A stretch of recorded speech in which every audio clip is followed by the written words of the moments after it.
बहुत समय पहले की बात है। कासगंज नामक एक सुंदर सा गांव हुआ करता था। उस गांव में एक लकड़हारा रहता था जिसका नाम रामू था। रामू बहुत ही ईमानदार और मेहनती था। वह हमेशा अपने काम से खुश रहता था। उसके पास ज्यादा पैसे नहीं थे, लेकिन वह अपनी जिंदगी से संतुष्ट था। रामू के परिवार में उसकी पत्नी और उसके 2 बच्चे थे।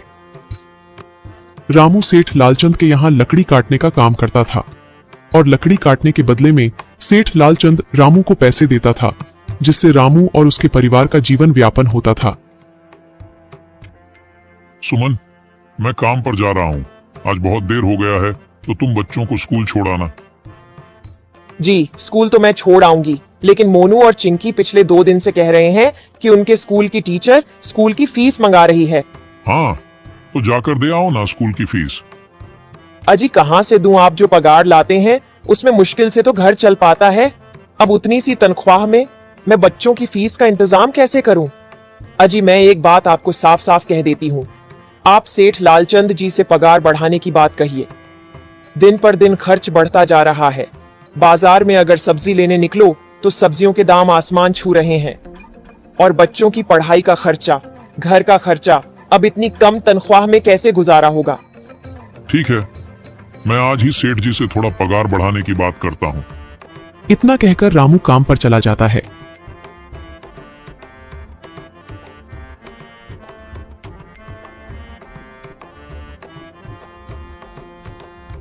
अरे भाई, आज तो पगार का दिन है। देखो, अब यह सेठ लालचंद कोई ना कोई लोचा जरूर करेगा। हमेशा कोई ना कोई बहाना बनाकर पगार कम कर देता है। और अगली बार तो मेरी आधी पगार काट ली थी, यह कहकर कि जो मैंने लालचंद जी से 200 रुपए उधार लिए थे, उसका ब्याज बढ़कर 1000 रुपए हो गया है। इसलिए मैं तुम्हारी पगार में से 1000 रुपए काट रहा हूँ। हाँ हरिया भाई, तुम एकदम ठीक कह रहे हो। ये सेठ लालचंद ना एक नंबर का चालाक और लालची इंसान है। एक तो दुगुना काम ले लेता है और बदले में पैसे भी पूरे नहीं देता। हाँ भाई, मेरे भी अगली बार सेठ लालचंद ने पगार काट लिए थे। मैंने बस 2 छुट्टी ली थी जब मेरी बिटिया बहुत बीमार थी, और इस लालचंद ने इस बात का फायदा उठाकर मेरी पूरी आधी पगार काट ली। हे भगवान, बस सेठ जी इस बार मेरी पूरी पगार दे दें। बच्चों के स्कूल की फीस भी भरनी है। ऐसे सभी लकड़हारे अपने काम पर लग जाते हैं। काम करने के बाद सेठ लालचंद के पास जाते हैं। सेठ जी, महीना पूरा हो गया है, हमें हमारी तनख्वाह दे दीजिए। देखो भाइयों, अभी मेरे पास तुम्हें देने के लिए पैसे नहीं है। अभी माल नहीं बिका है, सारा माल गोदाम में ही पड़ा हुआ है। कल या परसों तक तुम्हें तुम्हारी तनख्वाह मिल जाएगी। पर सेठ जी, अभी हमारे पास बिल्कुल पैसे नहीं बचे हैं। घर का भी सामान लाना है, बच्चों की फीस भरनी है। अरे मैंने कहा तो सही, 1-2 दिन और रुक जाओ, कल या परसों तक पैसे मिल जाएंगे। अभी मेरे पास पैसे नहीं है। सभी लकड़हारे निराश मन से अपने अपने घर आ जाते हैं। अजी क्या हुआ? इस बार कितना पगार मिला है? सुमन, अभी कोई पगार नहीं मिला। सेठ जी ने कहा है कि 1-2 दिन में पगार मिल जाएगा। पगार नहीं मिला? आपको तो पता है ना, बच्चों की फीस भरनी है। इनकी स्कूल टीचर ने आज साफ साफ चेतावनी दे दी है कि अगर कल फीस नहीं लाई तो बच्चों को घर पर ही बिठा लेना। अब बताओ मैं क्या करूं? मैं क्या करूं सुमन, ये सेठ जी समय पर कभी पैसे देते ही नहीं है। अब तो बस हम इंतजार के सिवा और कुछ नहीं कर सकते। 1-2 दिन की बात है, देख लेते हैं। ऐसे ही 2 दिन गुजर जाते हैं। 2 दिन बाद सेठ लालचंद सबको पगार देता है। अरे हरिया, ये ले अपनी इस महीने की पगार। सेठ जी, यह तो बस 2000 है। मैंने तो इस महीने 3000 तक का काम किया है। हाँ, काम तो किया है, लेकिन तूने 1-1 घंटे आराम भी तो किया है। ये पैसे उसी आराम के कांटे हैं। पर सेठ जी, आपने तो कहा था 8 घंटे काम के महीने में 3000 मिलेंगे, और मैंने तो 8 घंटे काम किया और 1 घंटे आराम। देख हरिया, मुझे ज्यादा हिसाब किताब ना समझा। ये 2000 रख, अगर चाहिए तो, और अगर नहीं चाहिए तो कहीं और काम ढूंढ ले। बेचारे हरिया के पास उन पैसे को लेने की सिवाय और कोई रास्ता नहीं था। हरिया चुपचाप वह पैसे रख लेता है। रामू, ये लो तुम्हारे 2500 रुपए। पर सेठ जी, 2500 क्यों? मेरे तो पूरे 3000 बनते हैं ना। मैंने तो कोई छुट्टी भी नहीं की और ना ही कोई आराम। मैंने तो अपना सारा काम समय पर किया है। हाँ, समय पर तो किया है, पर इस समय बाजार में लकड़ियों का दाम काफी सस्ता हो गया है। इस वजह से अभी तुम्हें भी पगार कम ही मिलेगी जब तक लकड़ियों का दाम नहीं बढ़ता। पर सेठ जी, बात तो 3,000 की हुई थी ना, अब 2,500 में मैं कैसे घर चलाऊंगा? बच्चों की स्कूल की फीस भी भरनी है सेठ जी। इस बार आप पूरे पैसे दे दीजिए। 2,500 ही मिलेंगे तुझे। यहाँ काम करना है तो कर, वरना कहीं और काम ढूंढ ले। बेचारे हरिया के पास उन पैसे को लेने के सिवाय और कोई रास्ता नहीं था।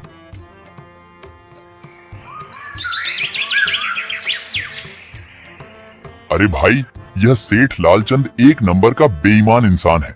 सारे पैसे अपने जेब में भर लेता है और बहाने बनाता है कि लकड़ियों के दाम सस्ते हो गए हैं। देख लेना, हम गरीबों की किसी न किसी दिन इसे जरूर हाय लगेगी।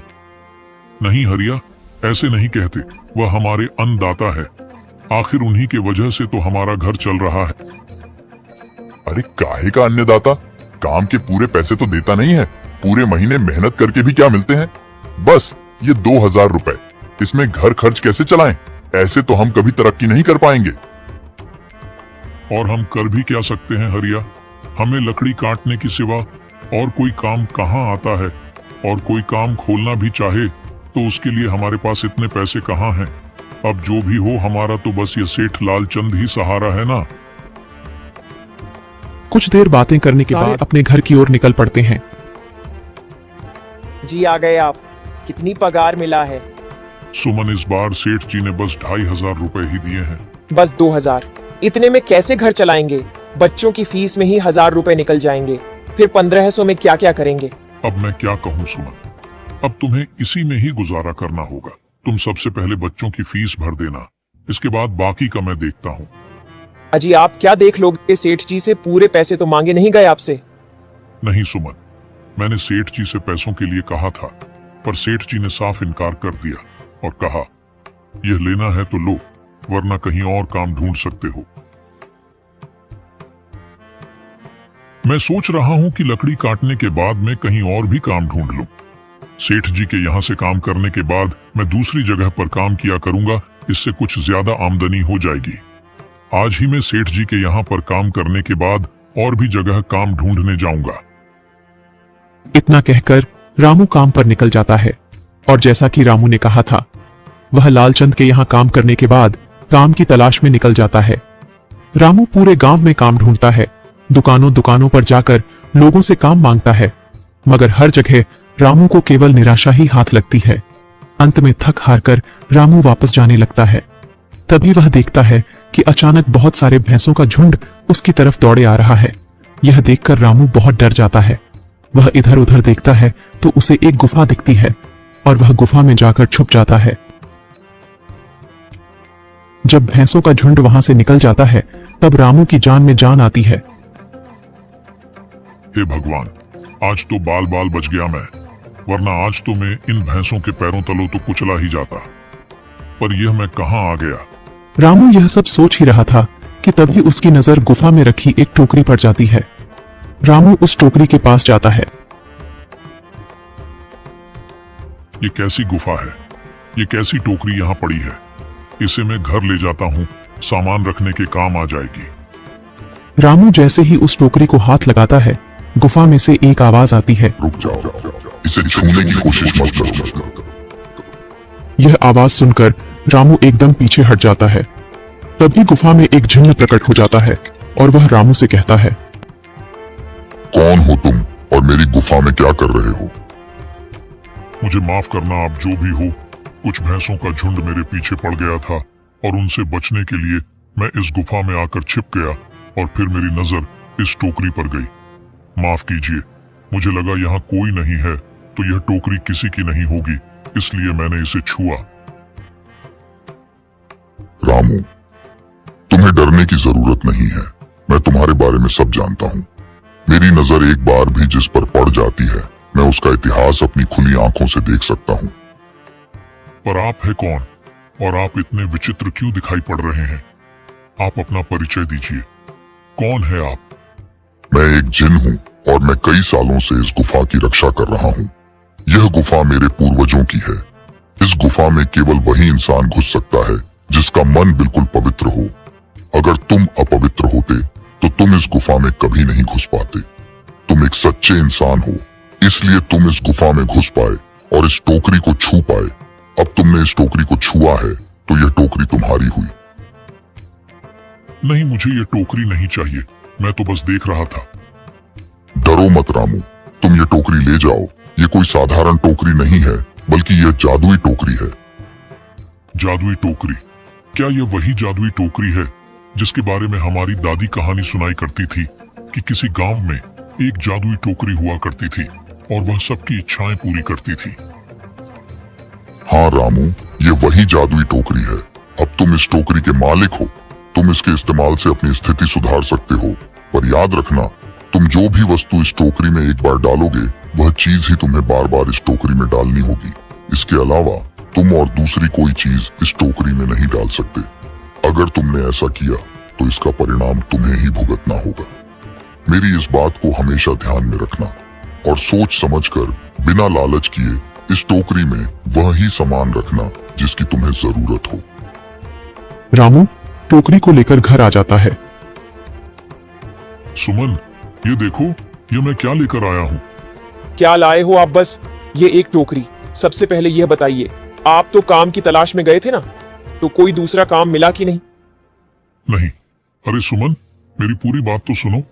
ये कोई ऐसी वैसी टोकरी नहीं है, बल्कि ये एक जादुई टोकरी है। रामू सुमन को वह सारी घटना के बारे में बताता है जो उसके साथ हुई। अच्छा, तो आपका कहने का मतलब है कि इस टोकरी में हमें कोई ऐसी चीज डालनी होगी जिसकी हमें सबसे ज्यादा जरूरत हो। हाँ सुमन, हमें सोच समझकर ही इसमें कोई चीज डालनी होगी। रामू थोड़ी देर सोचता है, फिर उसका ध्यान उन लकड़ियों पर जाता है जो एक बार उसने सुमन को रखने को दी थी। सुमन, तुम्हें याद है, एक बार मैं जंगलों में लकड़ियां काटने गया था तो मुझे एक चंदन की लकड़ी मिली थी और वह मैंने तुम्हें लाकर दे दी थी। हाँ, दी तो थी।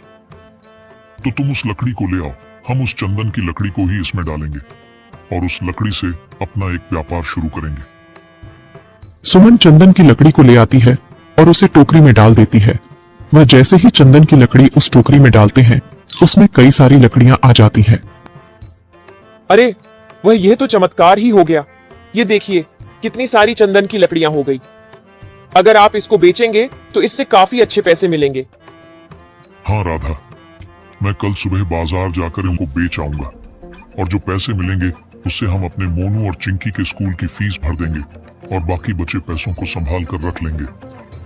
अगले दिन रामू लालचंद सेठ के यहाँ काम पर ना जाकर चंदन की लकड़ियों को बेचने के लिए बाजार की ओर निकल पड़ता है। वहां पर रामू चंदन की लकड़ियों को बहुत ही कम दामों में बेचा, जिसकी वजह से आम लोगों के साथ साथ बड़े व्यापारियों ने भी रामू से चंदन की लकड़ियां खरीदी। लकड़ियों को बेचकर रामू को काफी अच्छे पैसे मिले। पैसों को लेकर चंदन घर आ जाता है। ये देखो सुमन, उन लकड़ियों को बेचकर मुझे कितने सारे पैसे मिले हैं। ये लो कुछ पैसे, इससे तुम कल मोनू और चिंकी के स्कूल की फीस भर देना। अच्छा, तो मैं काम पर जाता हूँ। अजी, आपके पास तो अब यह जादुई टोकरी है, तो अब आपको उस सेठ लालचंद के यहाँ काम करने की क्या जरूरत है? हाँ सुमन, मैं सेठ लालचंद जी के यहाँ काम पर नहीं जा रहा, बल्कि मैं तो वहाँ पर जो काम कर रहे बाकी के लकड़हारे हैं उन्हें ये खुशी की खबर देने जा रहा हूँ, क्योंकि सेठ लालचंद जी से मेरे साथ साथ वह लकड़हारे भी बहुत परेशान थे। इसलिए अगर मेरा भला हो रहा है तो क्यों ना मैं उन सभी का भला करूं। वह सभी बहुत ईमानदार लकड़हारे हैं, वह सभी बहुत मेहनत से काम करते हैं, मगर लालचंद ने कभी भी उनको उनकी मेहनत के सही पैसे नहीं दिए। इसलिए मैंने सोचा है क्यों ना मैं उनको अपने इस काम में शामिल कर लूं। हाँ जी, बात तो आपकी बिल्कुल सही है। अगर आप सभी लोग एक साथ मिलकर काम करेंगे तो हम सब बहुत जल्द ही तरक्की हासिल कर लेंगे।